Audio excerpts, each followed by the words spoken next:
Okay, guys. I came across a story that doesn't look like it's getting much traction. This is from like 9 days ago. Only has like 1,000 views, but it's about this individual person, Riley Gaines, the female swimmer that swam against Leah Thomas, the trans woman, and lost to him. Uh, she's been going around, I guess, doing some sort of speaking on why men and women shouldn't compete together. I mean, this isn't news to anybody. This has been an issue with a lot of these trans individuals getting into sports. But I wanted to play this clip, and then I'm going to play one more clip after that. Right, Kristen, Mike, this is just one of three speaking events which protesters say that these people who are being hosted in these events discriminate against trans lives. Of course, we reached out to the university. They say they are simply upholding principles of free speech. Which you should. You should allow. This crowd rallying in support of trans people and their Look at this rights. See us and craziness. hear us and know that we are human beings. While protesting, a series of speakers invited to Pitt's campus, which they say are outwardly transphobic. This demonstration held on Pitt's campus, where former University of Kentucky swimmer Riley Gaines was invited to speak about her stance against trans women competing in women's sports. There is a 10 to 12% performance gap between the most elite male and the most elite female. The event was hosted by the conservative nonprofit organization Turning Point USA. I think that free speech is for all. I don't think it's just for them or it's just for us. Agreed. So with the university helping us put these events together and following through, having these Good events, for them, yeah. I think that that's a right for everybody, not just us or them. One student who said he supports Gaines' message praised Turning Point for also seeking out questions from people in the audience who don't. It definitely opened my eyes to how other people think about the whole situation. She wasn't calling for hate or for violence toward any individual. She was merely displaying her experience. There's a difference between freedom of speech and hate on a group of people, and these folks are free to say whatever they want on their platforms. But when you infringe on these, You can't pick and choose. That's not how it works. And her expressing the fact that she thinks trans women shouldn't compete against biological women is not an attack on those people's lives or anything like that. types of platforms, you bring danger to the people that are here that are trans. You guys are A the university dangerous ones with the spokesperson said rioting. Pitt is, quote, committed to upholding the principles of free speech in its many different forms, from divisive perspectives to peaceful demonstrations. Meanwhile, upholding an environment that fosters mutual respect. That's awesome. That's how concern it should for be. others, diversity and inclusion. I think this country as a whole needs to reevaluate what free speech means. I feel like a lot of people have been weaponizing that term to justify being harmful and discriminatory. Dana Stanley Uh, said that Trans Uniting, along with politicians and other activists, will be sending a letter to Pitt administration asking that they cancel the next event, which will feature Michael Knowles. That's on April 18th.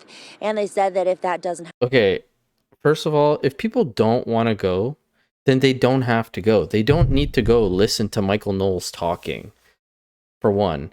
And two, again, it's up to the university. They have the right to do it. It is within the constitutional values of a free speech. Like, I don't understand why these people are all up in arms about this. happen, they do plan to be back out here protesting that And you have day. a right to Reporting do live that. in You Oakland, should Kaylee Gunderson, protest. Pittsburgh's Action News 4. Anyways, the reason I really wanted to get into this was because I found the actual little speaking section with Riley Gaines talking about the situation. And this was very interesting to me because of who she's talking to. She poses a question to an anthropologist who has been making claims about, there's no difference if you're on testosterone, if you're not.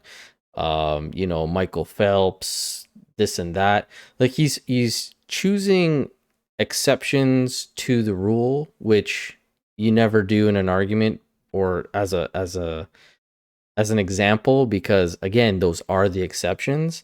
But even with the examples of the exception he's using, like Michael Phelps didn't take like more testosterone or more estrogen or whatever the case may be. and go and compete against females. He was competing against other males. He was born with Marfan syndrome, which allows him to have longer limbs, longer torso, such and such. But even with this quote unquote advantage, and it's not to say he's not a phenom, but he still lost plenty of times to other swimmers, notably the other U.S. swimmer that was on his team in the Olympics, Ryan Lochte. He beat him tons of times. And as she stated in the previous clip, the difference between the top male and the top female would be a 12% gap. Michael Phelps versus other top male athletes would not be that extreme. That 12% would be a lot tighter. It would probably be maybe 3% or something like that. So his like examples are even bad at that point. But just listen to this part here. I kind of forget, but I actually have a question for you. You being an anthropologist, which anthropology is the study of humanity. Civilization, biological and social. So if you didn't hear him, he says all things human, biological and social. And that's, culture, language, again, biology, all that kind of stuff. So just listen to this next part. So if you were to dig up a human, two humans, in 100 years from now, both man and woman, could you tell the difference? Strictly off of bones? No, because there's a wide range of... I'm sorry. Women have... And listening to the crowd.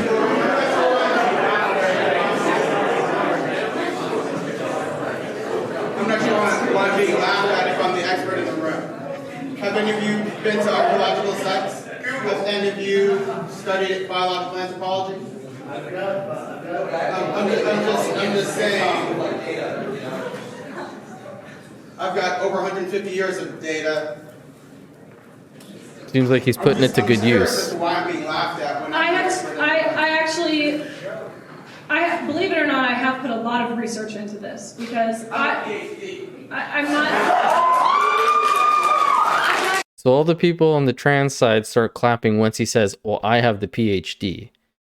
Now listen, I've studied biology, anatomy, neuroanatomy, physiology, but even if you didn't study all that, the basic human anatomy or even basic biology will tell you there are differences between men and women. You see when they do dig up bones or when they can tell. And maybe this anthropologist hasn't been using his degree or been looking at the right data, but if he hasn't, he could take a look at this video here. This is a representation of a baby's head with a female's pelvis. Goes in no problem. Comes out no problem. This is a male's pelvis. Not really possible. If he needs a little bit more, these are two actual pelvises of humans here.